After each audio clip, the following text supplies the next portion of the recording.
Everyone, today we are going to do A Tiger in the Zoo written by Leslie Norris. This is from the book First Flight. A Tiger in the Zoo is written by George Leslie Norris, who is a well known Welsh poet and a short story writer.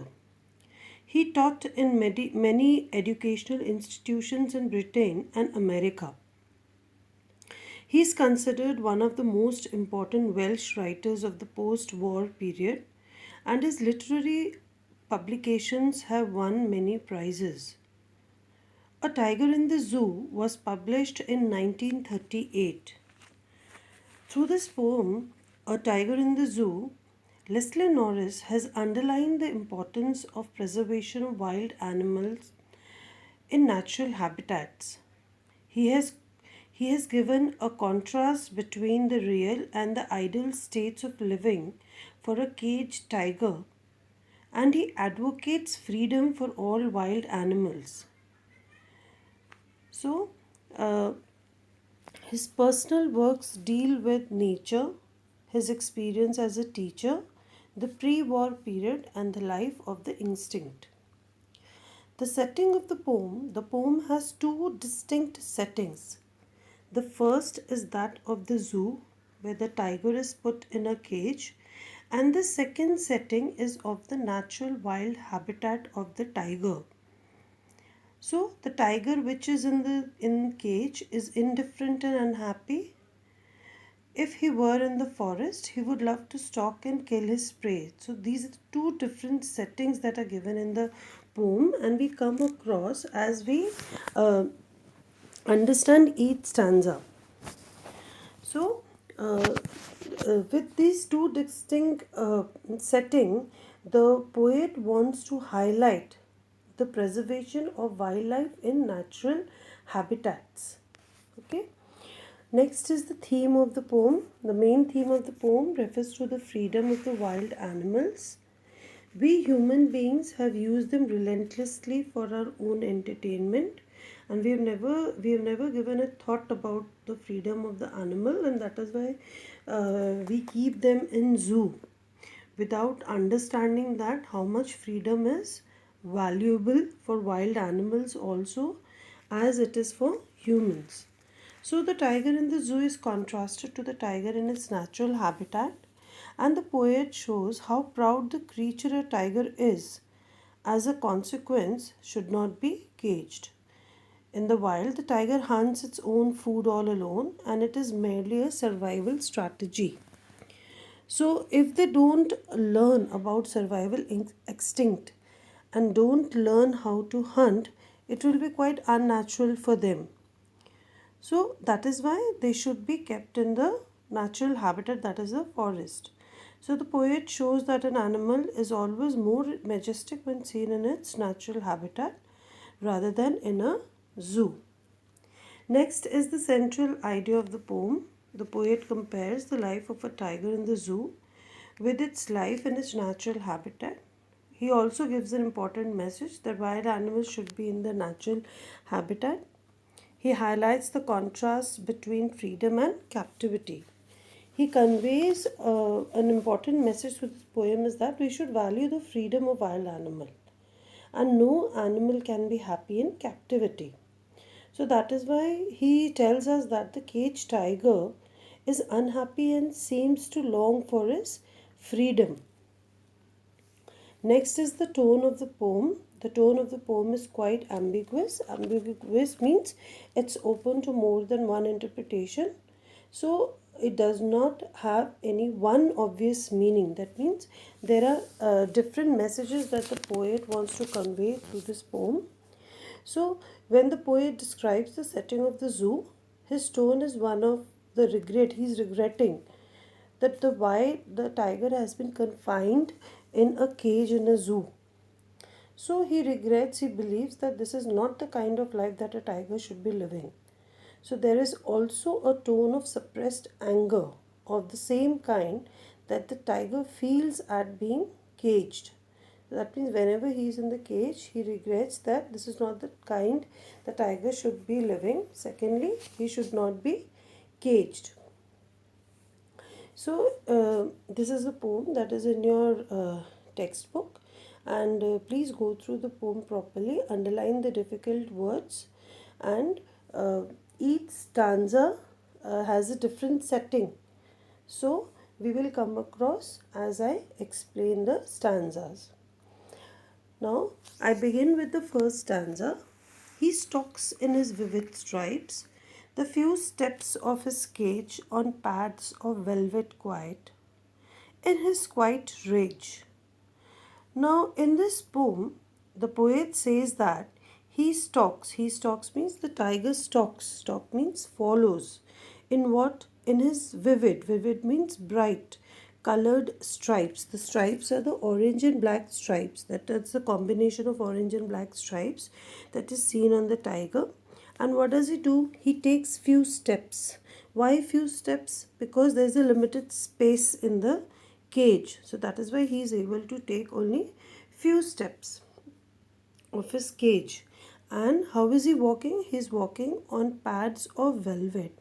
Pads means paws. Pads means paws of velvet.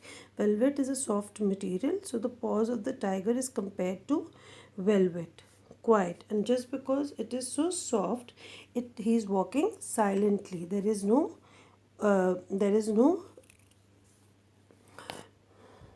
he's walking silently in his quiet rage. So there is no noise that is made while he is walking. So how is he is in his quiet rage. Quiet means silent, rage means anger. So the tiger with this clear beautiful stripes, what does he do? He takes a few steps in his cage on his soft quiet velvet feet in his silent anger. So one cannot hear his footsteps because he has very soft feet like velvet, because of which there is no sound of the tiger's footsteps that are made. So the tiger, what is he doing? Why quiet rage? He's trying to control his anger by quietly walking in the limited area of his cage. Why is he angry? He's angry because he's not free. He's confined to the cage, and he is not able to express his anger. So we all know that when the tiger is in the cage, he cannot do what things freely like he can do it in the jungle. So here the setting of this stanza, the setting of this stanza is in the zoo. So here the tiger is in the zoo. So here the poet highlights that how important wildlife conservation is, how important freedom is, uh, and we should value the freedom of wild animals.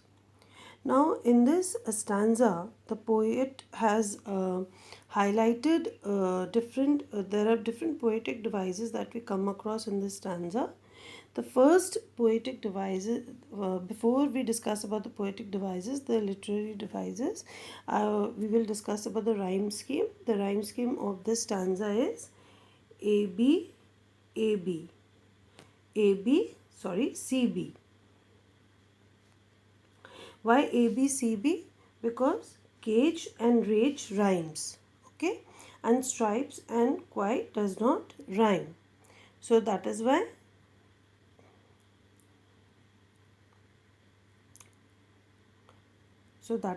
A B C B. Okay, this is the rhyme scheme. Now the poetic device. First poetic device is the poet says he to the tiger. That means a human quality is given to the animal, and that is why this becomes personification. He has been personified, personification. Okay. Now, second poetic device that we come across is enjambment. In the first two lines, we come across enjambment. Now, what is enjambment? When enjambment is the same sentence without any punctuation mark continues to the next line. Now, in the first sentence, he stalks in his vivid stripes. The first few steps, there is no punctuation mark here, and this continues to the next sentence. The few steps of his cage, so this becomes enjambment. Next, the poet has created an imagery. The poet creates a scene in front of the reader using action words like stocks in his vivid stripes. So, an imagery is created. Next, we come across consonants. Consonants is the repetition of consonant sound. The consonant sound sir. The consonant sound sir is repeated. Stocks his stripes. So this becomes consonants. Okay. Next, we come across assonance. Again, assonance in the first line where the vowel sound I is prominent in the first line. I in his vivid stripes. So this becomes assonance. Next, we come across oxymoron, that is seen in quiet rage. Oxymoron. Oxymoron, opposite meaning is shown. Quiet means silent and rage means anger. So this becomes oxymoron. Next, we come across metaphor, that is pads of velvet. Here, the softness of the tiger's paws is compared to the softness of the velvet fabric. So, this indirect comparison is called metaphor. So, children, please write all these poetic devices in your textbook, underline them, underline and write the word meanings also that are given over here.